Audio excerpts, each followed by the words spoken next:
Did you ever feel survivor's guilt? Absolutely. I do remember talking, this was at Dartmouth, talking with, I think it was the hospital chaplain. And I remember asking if Fred's family was mad at me.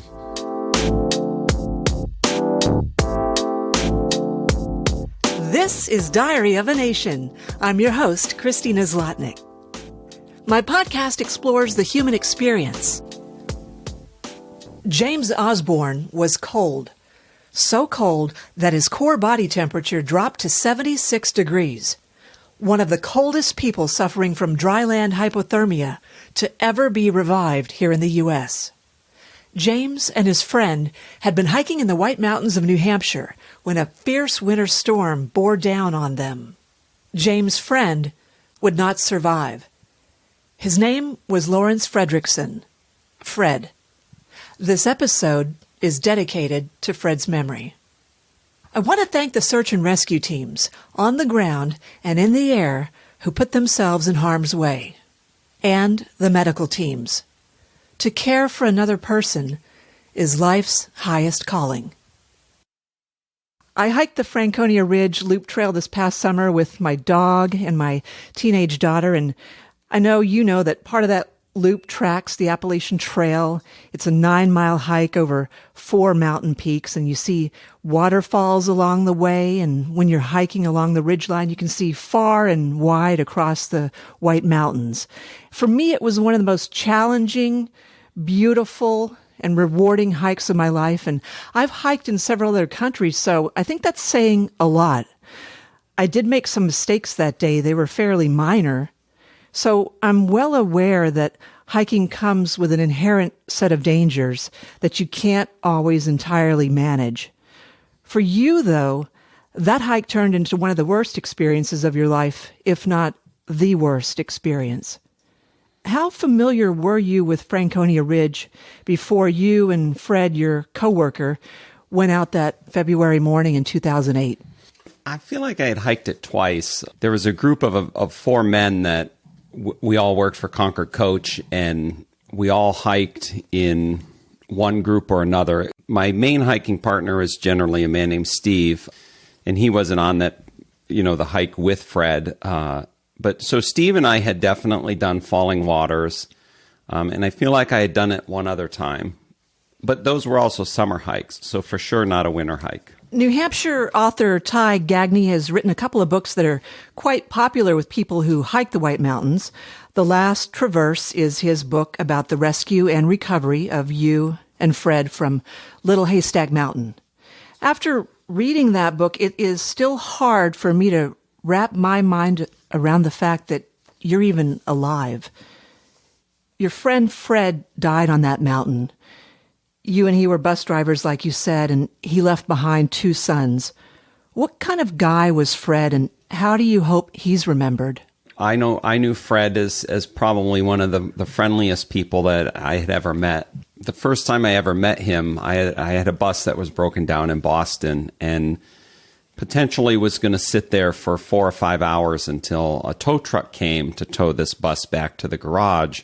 Instead of taking his break, Fred got on his bus and he drove to where I was specifically to pick me up so that I wasn't sitting there for 4 or 5 hours. He had a great sense of humor. He just was kind of a cool guy to hang out with. What had you and Fred done to prepare for that hike in terms of fitness, equipment, and just general planning? On the fitness side, I don't know that we did anything specific. I was certainly guilty of being completely reliant, and maybe even completely, but being reliant on other people for, what time are we going to leave? How long is it going to take? What do I need to bring?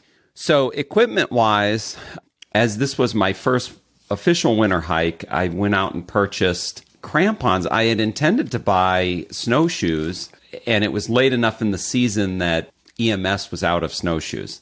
And then I think the other thing I bought was like some winter hiking pants. And it's funny, like as I'm sitting here, I'm going, oh my goodness. I mean, this sounds like such a bad idea from the start because, using crampons and a new pair of snowshoes, going out the very first day to go on this, this long hike is not the time to oh, let's see how these things work. So, as Ty says, there's this little mistake or this little decision has a great impact later on. And then in terms of the planning, we certainly did talk about the weather. What did you know? I think we knew that there was a storm coming in. I did not look at the higher summits forecast. I don't think Fred looked at the higher summits forecast. I think we probably relied on, like network. Local TV weather, maybe. Yeah, TV weather or, a weather channel kind of thing. I think we knew that a storm was coming. I'm a much slower hiker than Fred, was a much slower. I'm still the slowest hiker in the group. And there may have been an element where Fred's planning may not have been wrong for him. Okay. But as soon as I became part of the equation and being a much slower hiker, maybe that had an impact. That's a hard question to answer right now. So take me along on your hike. You start out in the morning. You're hiking the trail, what, counterclockwise like I did, where you go to Falling Waters Trail?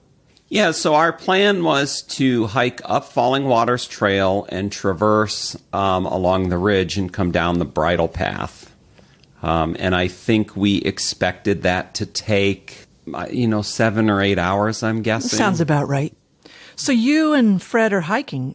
When do you know something's wrong? So there are 2 signs that I do come back to. And actually, there's 3 that I come back to that I've thought about a lot over the years. The first was as we were just hiking up the trail. So going back to not having proper equipment, I didn't have snowshoes. And there were a couple times that I kind of post-holed all the way up to my hip. Explain that to people. Not everyone knows what that is. So that's where you put your foot on a trail or you're walking on snow and the snow is not firm enough to support your body weight. So your foot will sink. Maybe sometimes it only goes to your ankle or your knee. But in the case of this particular hike, there was enough snow that it went all the way up to my hip. And then a snowshoe will help prevent that because the snowshoe will spread the weight of your body out over a greater area. So that happened several times on the way up that it wasn't concerning, but it was just frustrating. And it's hard to hike. Yeah, it's gonna be a long day if this keeps happening. It was that kind of thought. The second thing I look back on is, so we had eaten lunch at, forgive me, is that called Shimmering Rock? Oh, I forget. Shining Rock. That sounds right. So we were sitting there eating lunch, and the time frame is, I'm guessing 11:30 to 12, something like that. That's that little outcropping before you get to Little Haystack Mountain.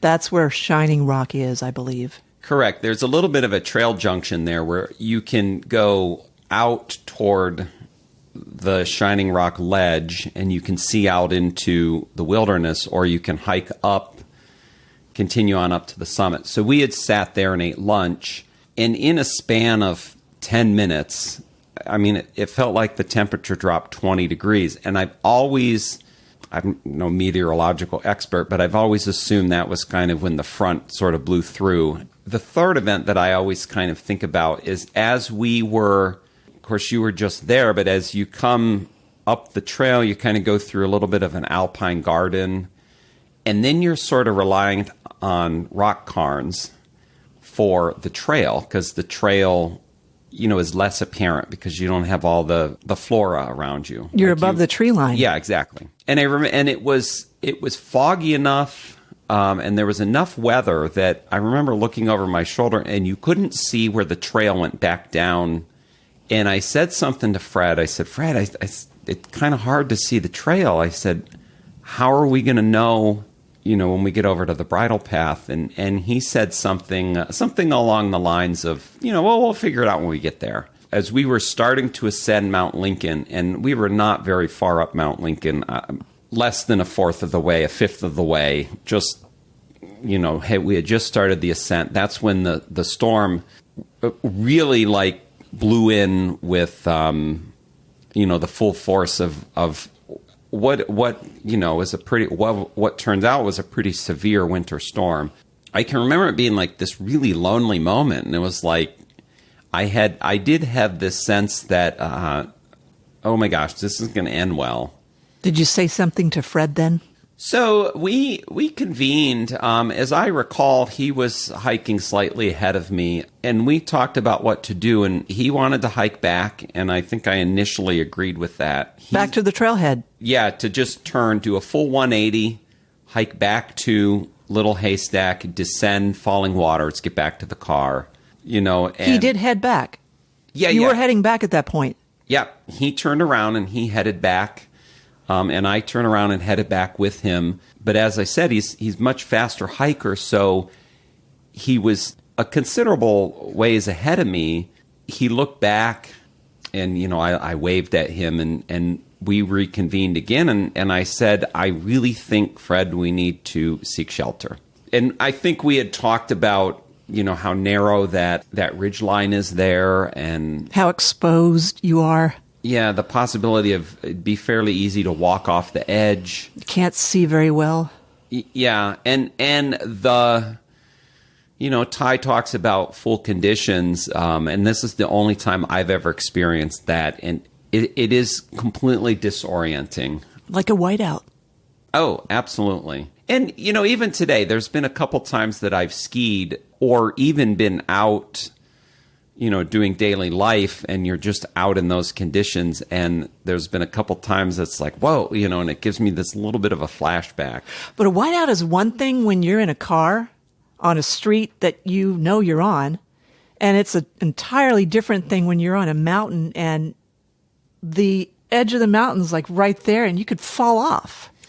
Yeah, and it's also completely different on a ski slope. I've never had that same sense of danger when it comes to winter weather on a ski slope because you can always just ski down.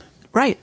And in a worst case scenario, there is someone right there that can help you. This is not the case on, those ridge lines. I think for me, there's an element of, any other day, 999 days, I could have gone and done that hike and probably would have been okay.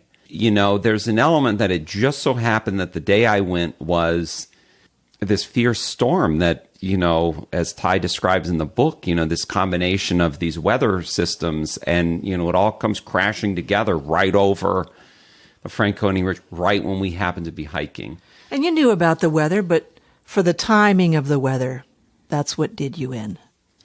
Absolutely, and I certainly didn't have the respect for the weather that I think you need to be hiking in the winter whites. It is truly, the worst weather in the world. It can be. It's so deceiving because our mountains aren't as high as the Rockies, for example. For sure, and we don't have, the whites are not as remote as places out west where, you're 150 miles from the nearest town. I don't know that you're that far, but you're a ways from the nearest town versus, when you're on the Franconia Ridge, you're, once you hike down, you're 15 minutes from a hotel and a hot meal. Yeah, right. So I have had 2 brushes with death myself, and I don't remember any fear those times. I just remember peace and resignation. Both of those times I was in my 20s. One of the times I was hospitalized with pneumonia and I was just so weak and I was ready for death.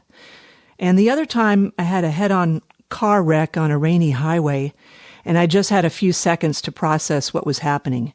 It seems like you, though, had some time to think about what was happening on that mountain. And I know you thought you were going to die on Little Haystack. Could you read the passage from Ty's book where he writes about yours and Fred's struggle? I looked back and Fred was crawling, he recalls. Having veered off the trail, Fredrickson is having great difficulty making his way. I walked back toward him, Osborne says.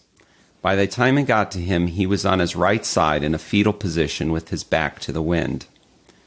Osborne can barely bend at the waist to get closer to his friend, who is still wearing his backpack. He screams over the wind, "Fred, you have got to get up." Nothing. "Fred, we've got to keep moving. We're almost to tree line." Still no response. "We've got to keep moving, Fred."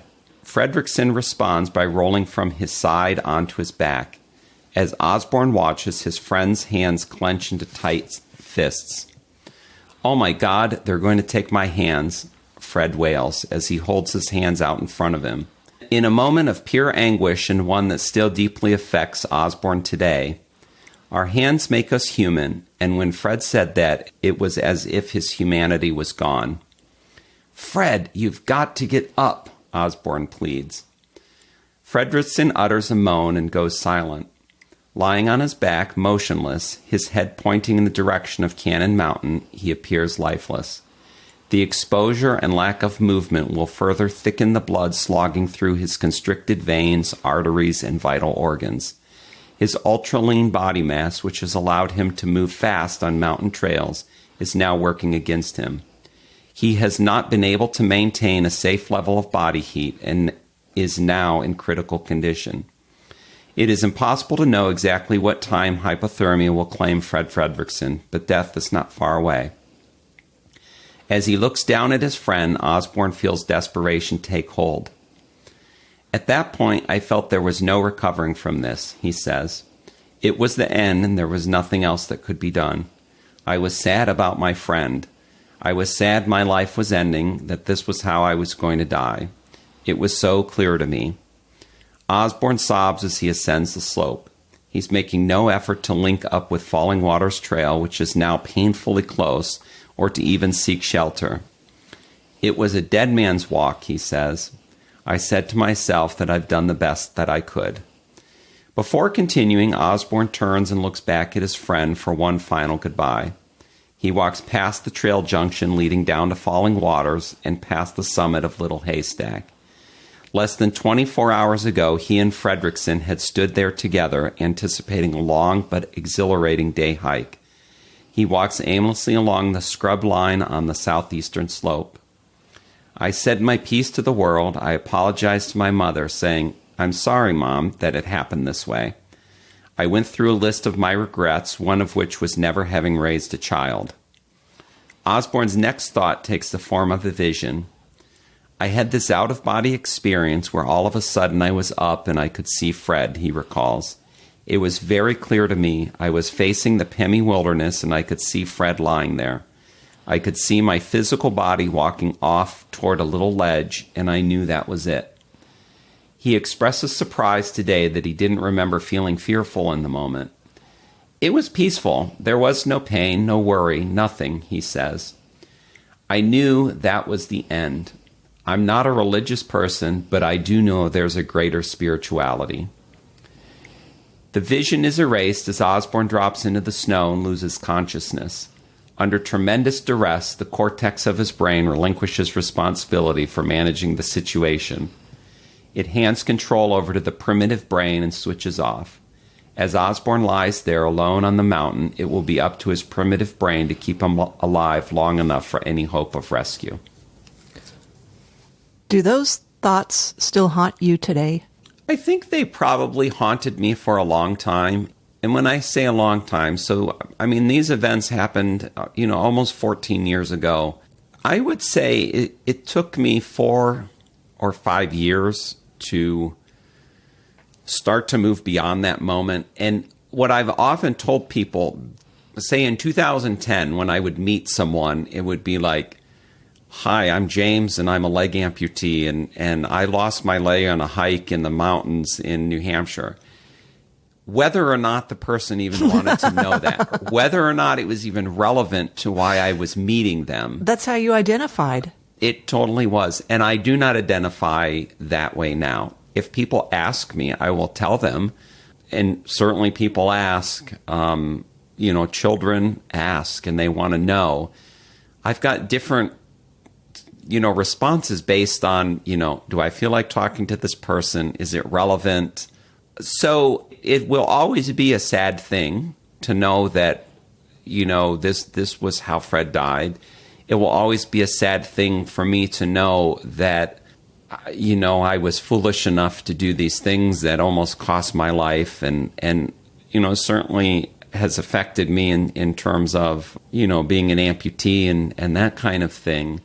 So no, I don't feel haunted by it anymore, but it is something that there's rarely a day goes by that I don't think about these things. Well, you're physically reminded each day when you look at your body. Yeah, but even that,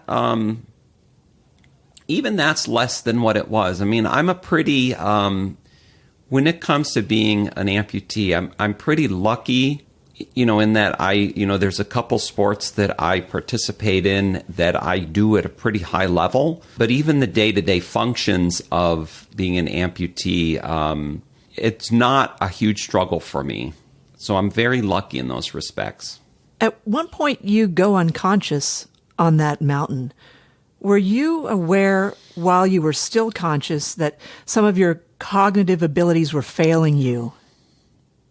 No, absolutely not. Ty was very enlightening to know, to, talk with someone about hypothermia. And I at one point, when he was interviewing me for the book, I had this moment of clarity. I'm like, oh my goodness, we had hypothermia on Sunday.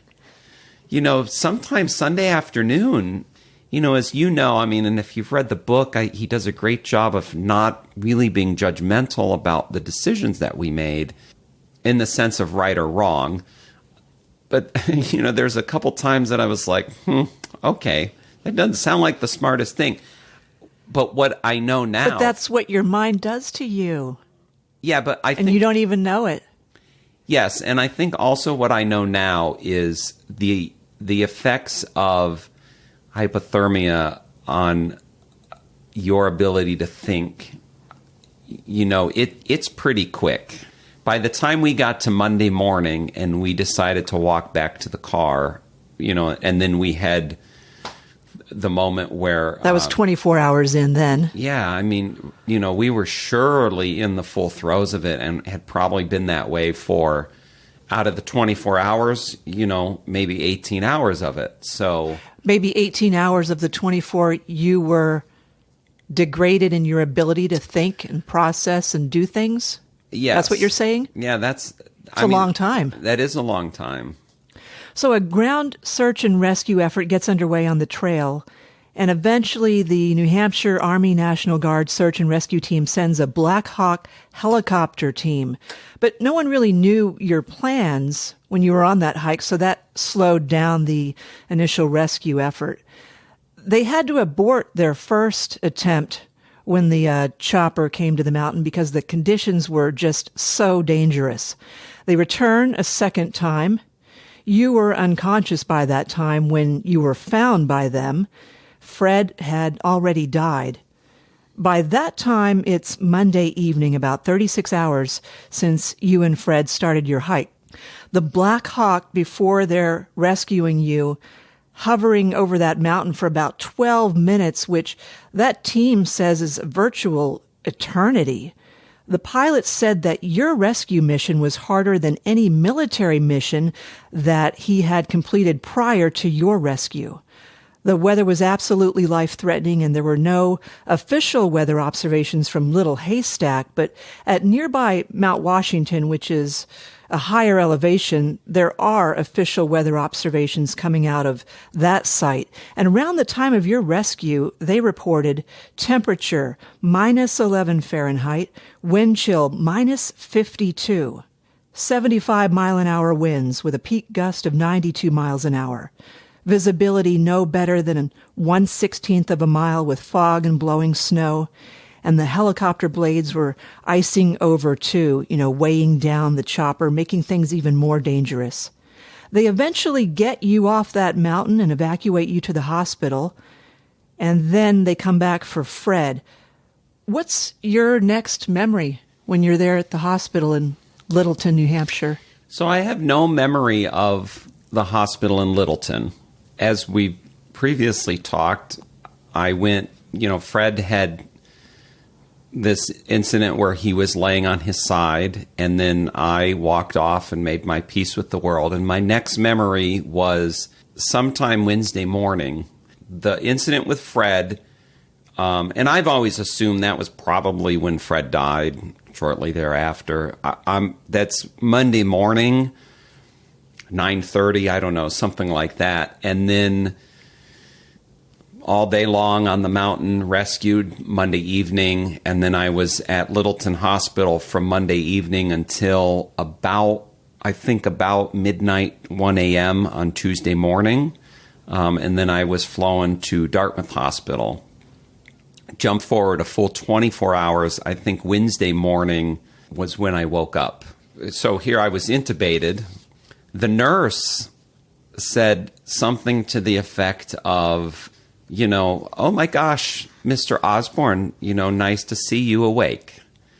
And of course I couldn't talk because I had this tube, and she was able to ask me a series of yes/no questions.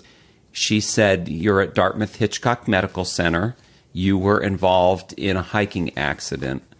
And somehow she knew I asked about Fred. And she said, oh, is that your hiking partner? And I was able to nod yes. And she said, I'm so sorry to tell you that he passed away. He did not survive. And then I went back to being unconscious. I've never heard of a guy who survived by a margin as thin. Your core body temperature got down to 76 degrees. And Ty told me you were one of the coldest people suffering from dryland hypothermia ever to be revived here in the U.S.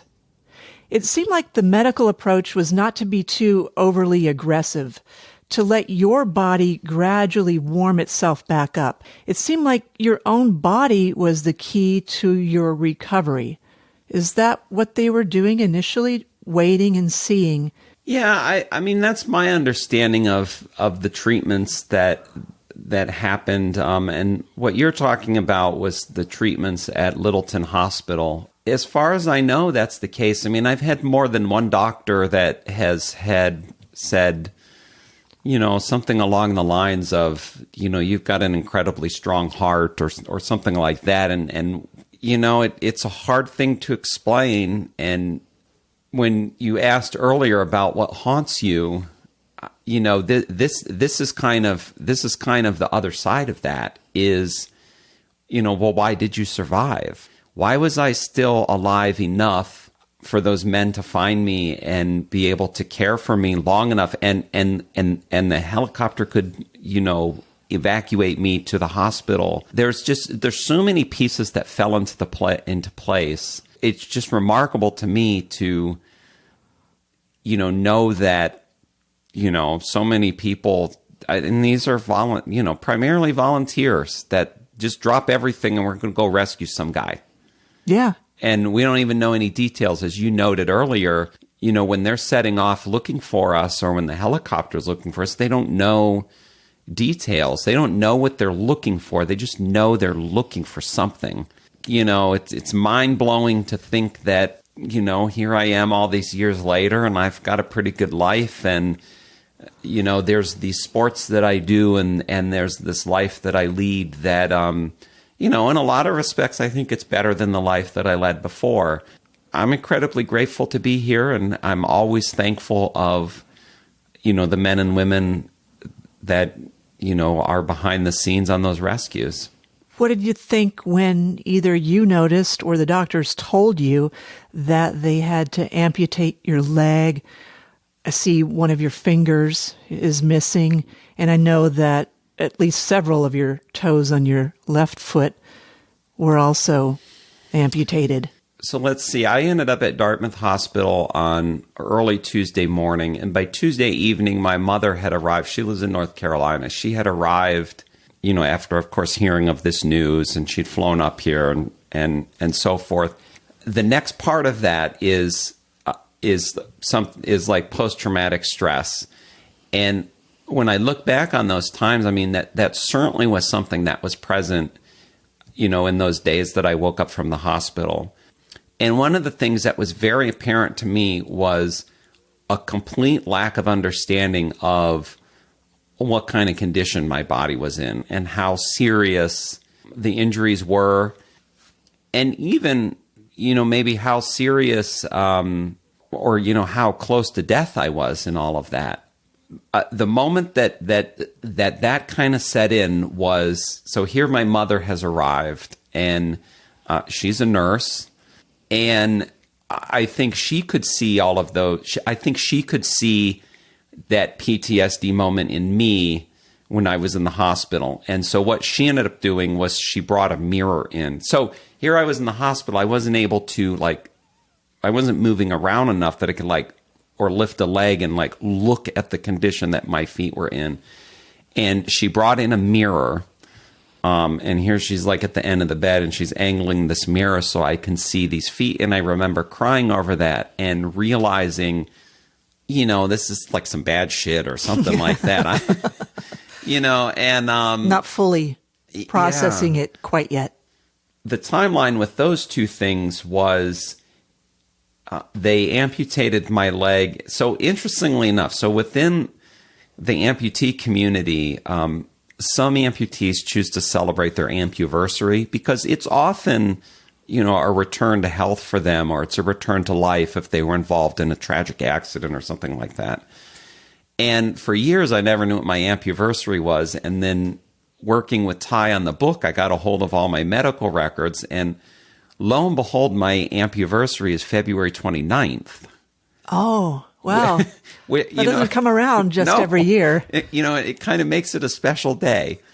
So that had been amputated February 29th along with my pinky. Both were just so necrotic that they weren't going to survive. And then my foot was amputated much later. The toes on my left foot were amputated much later. You said on Twitter that the first night home with one leg was one of the loneliest moments of your life. What did you mean by that?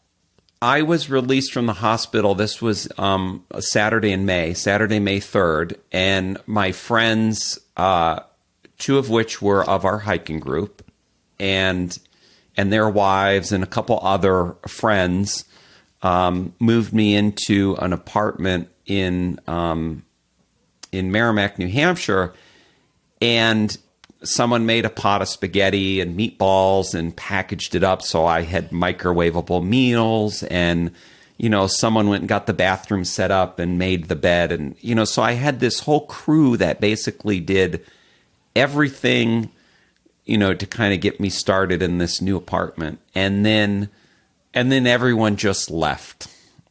And here I was all alone, and it was this brand new apartment that I didn't really want to live in because it's not my apartment, and it was a first floor apartment out of necessity because I needed the access. When you're in the hospital, you have, there's always someone around. Nurses are such good people that all the time that I was in the hospital, if I ever needed to talk about something or felt bad about, what had happened, or, those depressive thoughts come, the nurse comes in, and, nurses are really good at what's wrong. They can pick up on that. Yeah. And but you were living alone in a new place. Yeah. And your life had totally been disrupted. And that support structure was no longer there. What does it feel like to have a part of your body get so cold that you get frostbite? I would say it's not nearly as painful as it sounds. The part that I think of that hurts is when you get inside and you warm up, and all of a sudden you're like, warming up maybe too fast? Yeah, something like that. That pins and needles feeling that we've all felt, maybe. Yeah. Because that's a little painful when I'm outside in the cold. For sure. And so I know that. What I'm saying is I don't think I ever felt that, but then, I was unconscious during the warming up phase. The one, to answer your question though, the one memory I do have was, so Monday morning, so we had camped in a little bit of a cave, and when we got up in the morning, I remember my feet felt like blocks of ice, and they felt heavier than normal, and I didn't have a good proprioception in terms of, when you put your foot down and you can kind of feel the ground. Yeah. What's it like going through life with a prosthetic leg, how hard was that to get used to? And does it work almost as well as your left leg? Somewhere along the way when I was in the hospital, someone gave me a pamphlet. What it said was, amputees have to take 1,000,000 steps before you get used to it. And the average human takes 250,000 steps a year. And of course, so I'm doing the math going, oh my God, it's going to take 4 years to get used to walking with this thing. But I'll tell you what, they were kind of spot on, because that's around the time period where I stopped introducing myself as, I'm James the amputee, and this is what happened. Yeah. You know, they're right in that respect. Because then it started to feel more like a part of you, and it wasn't identifying you anymore. Is that it? Oh, for sure. I was a teacher for many years, and, kids would say something like, your fake leg, or... They don't mince words. There's part of me that takes a little bit of an affront to that, because it's not a fake leg, and it's an integral part of me. It just took time, and whenever I've, through social media or people that I've met, try to do some outreach and help other amputees, what I say is it takes time, and it takes probably more time than you're willing to let it take, because that's how it was for me. I mean, I thought I was, 4 months after getting out of the hospital, I was going to be back full-time at life, and it wasn't. It takes time, and you've got to figure out how to do things now as an amputee. It's just part of me. It's who I am. That accident took away your friend and parts of your body. What else did it take away from you? It certainly took away a career. I had, the year prior to the hiking accident, I had accepted a management position with a subsidiary of Concord Coach Lines. And incidentally, and I would say they were an exceptional company in terms of helping me through my hospitalization and recovery. That's wonderful to hear. I like to ride them. Oh, good. I don't know that I've ever shared that publicly. That's worth saying. Absolutely. When a company treats you well. They were wonderful. But I'm sure that it became pretty apparent rather quickly that I was not the person I was, and was not really capable of continuing in the role that I was in at the time. And, we parted ways. I dearly love working in the bus industry. I loved it at the time. And it's funny. I mean, I've got a lot of remorse and regret over, that element. So, when out of something I've lost, that's what it was. What's really weird is I don't sit and say, I lost a pinky and I lost a leg and I lost a half a foot. I just don't have the same feeling about, and it's not to minimize any of that. I just don't have, in terms of what I've lost. And the other thing that I do think about a lot is I've lost that moment, and you're a hiker, this, there's moments throughout the hike that you're like, man, this is it. This is, you cannot get any better than this moment right now. It's nirvana, isn't it? And I think that's what we look for in the mountains: peace, and challenge. It happens skiing. Beauty. It happens cycling. Right. You can find other sports. Absolutely. But there's also this greater moment where, we went out and we hiked such and such a mountain, and that whole event becomes that moment. And I certainly have lost that because I don't really hike anymore. It's just too challenging to walk that far, and the descending is too hard for me. I think the descents are hard for everyone. It is always the hardest part of a hike, I think, for a number of reasons. Certainly. What did the accident teach you in a general sense? How much longer do we have? What did it teach me? I don't know. I have a pretty big SD card. So funny enough, one of the things it really has taught me is to appreciate the last time that I do something. And it doesn't have to be like, I had a dear aunt a few years ago. She's passed away a couple years ago, but I had gone and visited her, and she lived in another state. And we spent the afternoon. We went out to lunch. We spent the afternoon together. She was maybe 92 or 3 years old, and I distinctly remember leaving her apartment, and I said to I was able to recognize that this is probably the last time I'm going to see her because it's not someone I see frequently. For instance, when I ski, it's very important to me to end my day at Mount Sunapee and Ski Ridge from top to bottom. And that's the last time that I ski for the day. It's how I end my ski season. And sometimes I've gone to Sunapee and I've skied with people and they don't want to ski that one last time. And I'm like, well, I have to. It's just how I have to end my day. And I think some of that stems from, as an amputee and having this near-death experience and thinking about, the last time I went to a movie, it was with Fred. And, when we saw such and such a movie. And so it really was a focus for me for a long time of this, kind of these lasts in my life. Did you ever feel survivor's guilt? Absolutely. I do remember this was at Dartmouth, talking with, I think it was the hospital chaplain. And I remember asking if Fred's family was mad at me. And we'd had a conversation about this, and what ended up happening was Fred's ex-wife and one of the sons. He had twin sons. They came and visited me, and I really had to hear from them, from his ex-wife, Bet. They were not mad at me. I might be a little mad at Fred, is basically what she said, but I'm not mad at you. But I definitely had some survivor's guilt. Do you forgive yourself? Absolutely. I think that's how we move forward as human beings. What you said earlier, we do the best we can with the information we have in a given moment. You've said that you're spiritual when you read that passage from the book. How did coming back from the brink of death change your perspective on life? Are you less fearful, for example?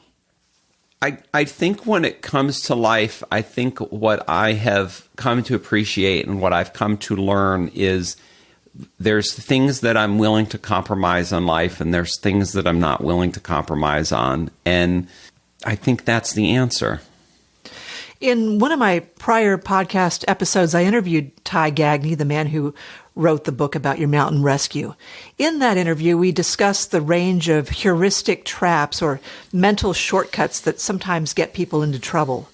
We talk about managing all kinds of risks out in the world, and if you're looking to learn about how to be a better hiker or a better decision maker in general, I suggest that my listeners check out that episode. It's called Risky Business. So I won't go into too much of that here, except to ask, what were some of those mental traps that had a negative impact on your hike? I know mainly, I would say, is the expert halo. Fred had more hiking experience than you. He was your informal leader. I would completely agree with that sentiment. Certainly that expert halo. Prior to the hike, one of my backgrounds as a trainer in the bus industry, and I've always kind of wondered, there's a tremendous value in training for emergencies. And, we do that in the bus industry. So if, problem A happens with a passenger, this is what you do. And I was always part of that process. Or when there's an accident, this is what you do. And for some reason, and I've never quite figured it out why, I never brought that to my hiking career with those guys. And they were all much older than me. Fred was 17 years older than me. So, maybe I decided to take a back seat because they're older and wiser, and I'm just going to go along with them. The rescuers inserted themselves into the same life-threatening situation in which you and Fred found yourselves, yet they're quite empathetic with people they rescue because they understand just how easy it is to get into a situation like that. Do you dwell on your mistakes or the fact that those mistakes put a bunch of rescuers at risk? No, I don't think so. I'm incredibly grateful that they do the things they do. I think that most of them can share moments when, they had problems of their own, and that may be why they volunteer. And it may be that they love the woods and the wilderness and the mountains enough that, they get a certain amount of satisfaction out of being part of that group. What do you say to people who are quick to judge you for even hiking in the mountains with a winter storm approaching? I don't know that I often feel judged like that. I think that I just play it off as it's what we do. It's what people do. When I read about these kinds of accidents, some people argue that you should have to pay a fine for being rescued. What do you think? That's a tough question. It was one that I had a discussion with one of the Fish and Game officials when I was still in the hospital, and just out of curiosity, how much does this rescue cost? And his comment was, let's start at $125,000. And of course, it's like, oh my goodness, on top of now I'm in the hospital. I don't know. That's a hard question to answer. There's part of me that says yes, if someone goes into the woods or into the mountains and they're negligent, absolutely, there should be some recourse for the state of New Hampshire. And then there's part of me that says no, if you go into the woods and we can rescue you, we'll rescue you. If we can't, we can't. Here in New Hampshire, Fish and Game encourages you to buy that Hike Safe card, and people can get that at hikesafe.com. People who do are generally not liable to repay costs if they need to be rescued, and negligence is not a factor. So that's help offsetting some of their costs when you buy that card. But I think the main focus, they would say, is education. They want you to learn the best practices of whatever sport you're undertaking. And in the case of hiking, know what to pack, know how to use what you've packed, know the weather forecast, research the trails, be in good physical shape. But, we can't get to zero risk. Education is so incredibly important. Just the 10 essentials. If you're going out on a hike, these are the 10 things you need in your backpack. And then if you're adding risk, so now we're going to do an overnight, so here's another list. Or we're going to do a winter hike, so here's more things to add to the list. Jim Surratt was the guy who first spotted you on the mountain. Mm-hmm. Have you talked to him since he helped rescue you? I think we've only crossed paths twice. I think it's the spring of 2009. I went to the New Hampshire Fish and Game rescue training at Cannon Mountain, and I showed up there and just said a few words, and it was important to me to give some personal thanks to the people that rescued me. He and I briefly talked there, and then he was part of the Law Enforcement Awards, I think it was 2010, for heroism in law enforcement. At Mount Sunapee, you're part of the adaptive ski program. What are you doing there? I started skiing again in 2010. My prosthetics guy, the guy who makes my leg, he's actually an above-knee amputee, and he's a world-class skier. He's a two-time para-Olympian. So when it came time to start skiing again, he said, you need to call up the New England Healing Sports Association at Mount Sunapee. So that's what I did. And in 2010, I started skiing there. And it took about 3 or 4 seasons to kind of get everything locked down and figure out the differences in the skiing. And today I'm a full mountain skier. I don't ski glades, but, there's not really a terrain I can't ski. Maybe 4 years ago, I decided that I needed to start volunteering there. They're a volunteer organization in terms of the instruction. There's part of me that says, what do I know about skiing in terms of taking someone out and teaching them how to ski? It's also like who you are. And as a person. Yeah, and I said, I want to learn to ski again. That's got a tremendous value with people within the challenged athlete community.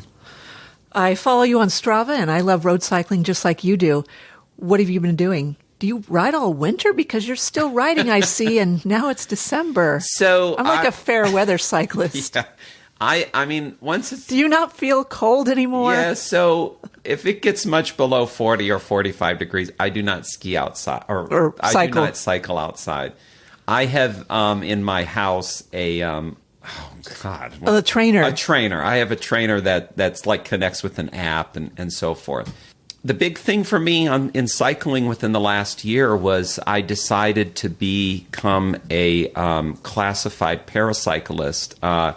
there's a whole classification system within the paracycling community so that people with similar challenges are grouped together from a competitive standpoint. So I am not competing against a cyclist that is missing both legs, or I'm not competing against a cyclist that is maybe only using one leg, or I'm not in the same group of cyclists as someone that's paraplegic.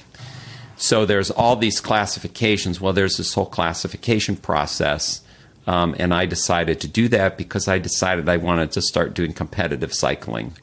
Is challenging yourself in sports about finding the edge, finding that point where you can grow as a person, but also knowing when to back off? Absolutely. And Ty certainly talks about this, finding the edge in terms of, the fastest I can go and then, step over the edge a little bit and come back. But what I have discovered and what I've appreciated as a challenge athlete, and then the people that I've met within the challenge athlete community, is that recreational exercise is the key to recovery. And it's whatever form of recreational exercise it is that you want to do. It could be swimming. It could be just getting in the swimming pool and moving around. It could be the goal is to walk the dog around the block. For me, the goal was to become a skier again. And that is the absolute most important thing. There was surviving the hike. There was standing up and walking again. And then the next step was learning to ski again. And that is the absolute most important thing for my physical recovery. I imagine part of your emotional growth was aided when you met your nurse, Susan, who's sitting with us today, your partner. She's a hospice nurse. Certainly she wasn't in a hospice setting with you, but tell me about that story. So the backstory, prior to the hike, I'd gotten divorced a couple years before, and I decided, it's time to start, it's time to have, a partner in my life. And I remember, I was doing this daily affirmation of I'm ready to have someone in my life. And so then the hike happens. Well, of course, all that stuff gets derailed for 3.5 months. And I got out of the hospital on a Saturday morning. And of course, as you mentioned earlier, had this moment Saturday night that was incredibly lonely. I had a coworker Sunday. She took me to the grocery store, and then jumped forward to Monday morning. So here I was, and I needed home care because I still had some active wounds that needed some attention. I needed a lot of physical therapy, and I needed occupational therapy to get my hands healthy again. And so lo and behold, Susan walks in the door, and she's going to be my admitting nurse. Off we go. And she liked you before you knew it, but when did you know that you liked her? She did the professional thing, and she went back to the office, and she said, I really like this guy. I can't be his nurse. You need to assign him to someone else. And then that was kind of it. And about 6 weeks went on, and I had another nurse. She was getting ready to discharge me from the service, and she says, "Do you remember the nurse Susan?" And I said, "Yeah, she came to my house the first day."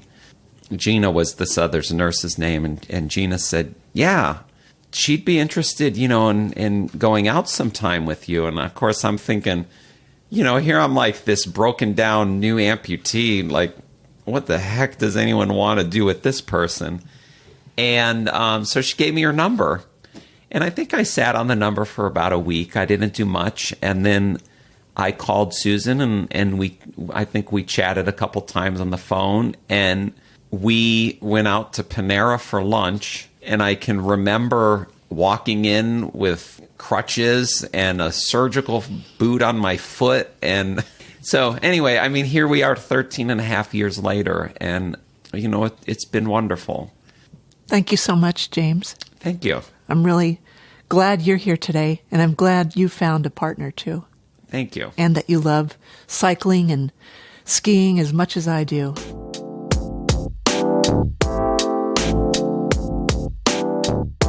Follow Diary of a Nation on Facebook, Instagram, and Twitter. I hope you'll take a moment to rate and review my work at Apple Podcasts.